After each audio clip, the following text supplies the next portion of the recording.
Hola a todos, en esta instancia vamos a abordar conceptos del derecho colectivo del trabajo, para lo cual les voy a leer la situación problemática sobre la cual vamos a trabajar. En la empresa Aceros S.A., que se dedica a la construcción de piezas metálicas, con motivo de un pico de producción por el ingreso de un proyecto especial, se ha contratado personal de manera temporal durante el periodo de duración de dicho proyecto. A los empleados que ingresaron bajo estas modalidades, plazo fijo y eventual, no se les abonan los ítems de presentismo y productividad. La empresa les indicó que dichos rubros son un beneficio especial que prevé el convenio colectivo de trabajo para los trabajadores alcanzados por el mismo y que como ellos no están efectivos en la empresa, su relación se rige por la ley de contrato de trabajo y no por el convenio que es específico de dicha empresa. Vamos a ver entonces, teniendo en cuenta lo estudiado con relación a derecho colectivo, cuáles son los alcances de un convenio colectivo de trabajo y quiénes pueden celebrarlos. Para ello vamos a recordar que un convenio colectivo de trabajo se aplica a todos los trabajadores que se desempeñen en la actividad dentro de la zona de aplicación del convenio. Entonces podemos decir que los convenios resultan obligatorios tanto para los afiliados como para los no afiliados. ¿Cuál sería entonces la diferencia entre afiliados y no afiliados? Básicamente que a los no afiliados no se les descuenta la cuota sindical, es decir, no tienen que hacer ese aporte, y a su vez que los afiliados tienen beneficios que los afiliados no poseen, pero que tienen que ver con beneficios sociales que instituye directamente la entidad sindical, no con los beneficios establecidos por el convenio para los trabajadores de la actividad. Entonces, en este caso, vamos a ver ahora quiénes pueden celebrar un convenio colectivo de trabajo. En realidad, los sindicatos pueden celebrarlos tanto con las cámaras empresarias como con empresas individuales, en cuyo caso estaríamos ante un convenio colectivo de trabajo específico de empresa. Los sindicatos que pueden celebrar convenios colectivos de trabajo son los que tienen personería gremial. ¿Y quiénes son los que obtienen la personería gremial? Los que tienen 6 meses de actuación como entidad sindical como mínimo, los que a su vez tienen un mínimo del 20% de afiliados sobre el total de trabajadores que pretenden representar y cuya solicitud además haya sido aprobada por el Ministerio de Trabajo. Este sistema se llama de unidad promocionada, porque en realidad se le otorga la personería gremial no a cualquier sindicato, sino a aquel que se lo promociona porque cumple con estos requisitos. Y yendo puntualmente al convenio colectivo de trabajo y su aplicación al caso concreto que vimos, podemos decir que en definitiva es aplicable a todos los trabajadores, a los afiliados y a los no afiliados. Y acá también entra además a jugar un principio que es el de la ley más favorable, con lo cual si estos trabajadores se ven beneficiados con una norma del convenio, prevalece esta por sobre las de la ley de contrato de trabajo.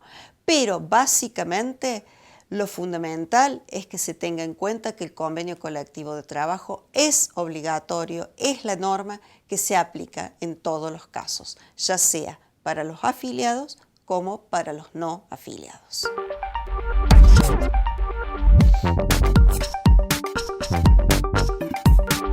Siguiendo con los convenios colectivos de trabajo, vamos a retomar la situación problemática que les leo ahora. Al recibir el reclamo de los empleados nuevos, otro de los argumentos que adujo la empresa Aceros S.A.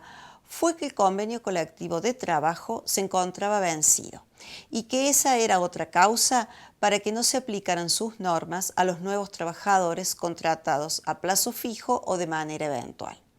Asimismo, manifestaron que en el caso de los empleados efectivos como venían percibiendo los rubros de presentismo y productividad, los seguían cobrando a pesar de encontrarse vencido el convenio colectivo de trabajo, simplemente para que no se genere un conflicto si les quitaban la percepción de estos rubros.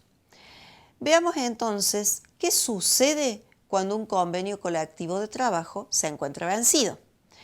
En primer lugar, tenemos que recordar las características de los convenios colectivos de trabajo. Los convenios son obligatorios, como ya dijimos, para las partes que se encuentran alcanzadas por los mismos, son normativos porque tienen fuerza de ley y además son formales porque deben celebrarse por escrito, deben estar homologados por la autoridad administrativa del trabajo, ser registrados y publicados. Entonces, cuando un convenio colectivo de trabajo se encuentra vencido, cumplía todas las características exigidas por la ley, pero se venció porque finalizó la vigencia determinada en el mismo, decimos que rige el principio de ultraactividad. Es decir, el convenio subsiste y por lo tanto todas sus cláusulas permanecen vigentes hasta que se celebre un convenio nuevo.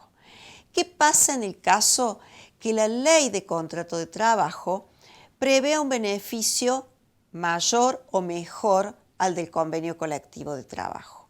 Acá volvemos a traer el principio de orden público laboral y aplicamos lo que denominamos como el principio de la norma más favorable. Es decir, en este único caso sí podría aplicarse la ley de contrato de trabajo por sobre la norma convencional en caso de que otorgue un mayor beneficio a los trabajadores.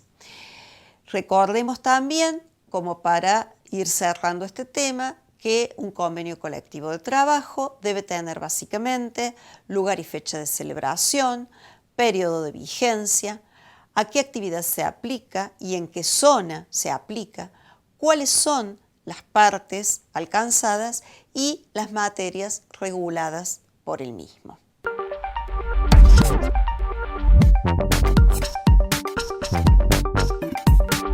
Hoy vamos a abordar el tema de conflictos colectivos a partir de una situación problemática planteada en el video estudiado sobre las declaraciones de una delegada gremial en un conflicto sucedido en la ciudad de Córdoba en el año 2017 y que tuvo gran repercusión en los medios y en la sociedad. Vamos para ello a recordar que el derecho de huelga es uno de los principales derechos que la ley le otorga al colectivo de los trabajadores. Sin embargo, este derecho tiene también ciertas condiciones para su ejercicio. ¿Cuáles son estos requisitos que se deben respetar? El derecho de huelga, en primer lugar, debe tener su origen en una causa estrictamente laboral. A su vez, debe estar decidido por la asociación sindical con personería gremial que tenga la representación de ese grupo de trabajadores y, a su vez, se deben haber agotado todas las vías previas, es decir, todos los caminos de conciliación previos antes de llegar a tomar esta medida. La medida, a su vez, no puede ser ejercida con violencia ni con toma de establecimiento. Entonces, en el caso que hemos visto, se da un agravante, que hay una conciliación obligatoria que no fue acatada y eso genera la declaración de ilegalidad de la medida. A su vez, hay que, acá tener en cuenta un condimento y es que la medida había sido decretada o llevada a cabo por los delegados de manera inconsulta con la asociación sindical. Entonces, acá tenemos también delegados que se excedieron en sus funciones. Entonces, al declarar la ilegalidad de la medida, ¿cuáles fueron las consecuencias? En primer lugar, se intimó a los trabajadores a retomar tareas. Esto es lo que habitualmente sucede cuando hay una declaración de ilegalidad de las medidas y como en realidad los trabajadores fogoneado, si se quiere, por los delegados, la mayoría de ellos no se presentó, se procedió a despedir a todos aquellos que no se habían presentado ante esta intimación. Y por otro lado, otra de las consecuencias fue que se solicitó el desafuero de los delegados, justamente porque ellos fueron los que tomaron la medida de manera inconsulta con la entidad sindical. Se declaró la conciliación obligatoria, no la acataron, con lo cual luego de ello se declaró la ilegalidad de la medida y siguió, a pesar de eso, digamos, la huelga ejerciéndose de manera ilegal. Entonces, en definitiva, como consecuencia de todo esto, quedaron una gran cantidad de trabajadores sin trabajo. Algunos fueron retomados recién 1 año o 2 años después y los delegados quedaron, luego de haber sido desaforados por la justicia, la empresa quedó habilitada también para despedirlos. Esto nos lleva a concluir que en realidad el ejercicio de todo derecho conlleva una responsabilidad de asumir las obligaciones que con él se relacionan.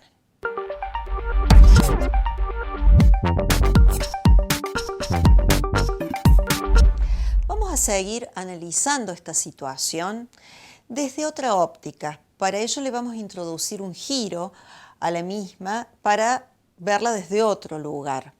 Supongamos que una vez dictada la conciliación obligatoria se hubiera acatado la misma, pero luego la empresa hubiera decidido despedir al personal involucrado en la medida de acción directa por el hecho de que esa huelga no fue decidida por la asociación sindical.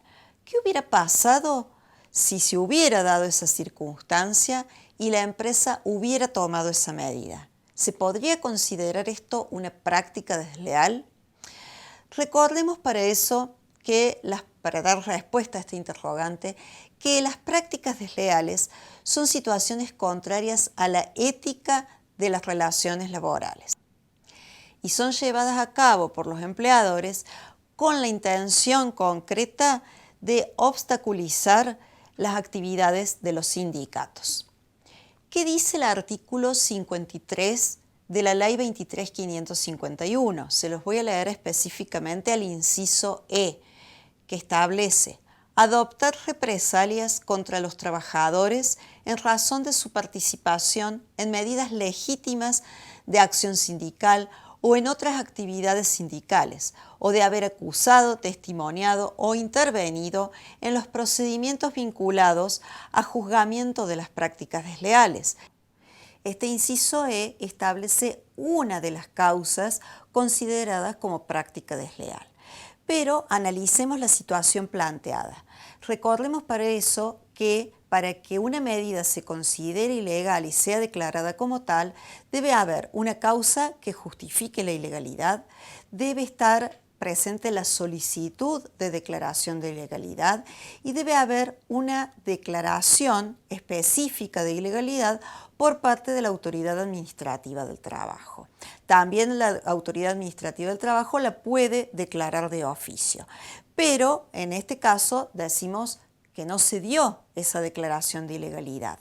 A su vez, cuando se establece una conciliación obligatoria, las partes están impedidas de tomar medidas de acción directa. Entonces, en este giro que dimos a la situación y que dijimos que se estableció una conciliación obligatoria y que los trabajadores acataron esa conciliación obligatoria, la empresa no podría tomar ninguna medida de acción directa. Es decir, que sin declaración de ilegalidad y decretada la conciliación obligatoria, esta medida tomada por la empresa se encuadra dentro de la causal que establece el inciso E del artículo 53 como práctica desleal.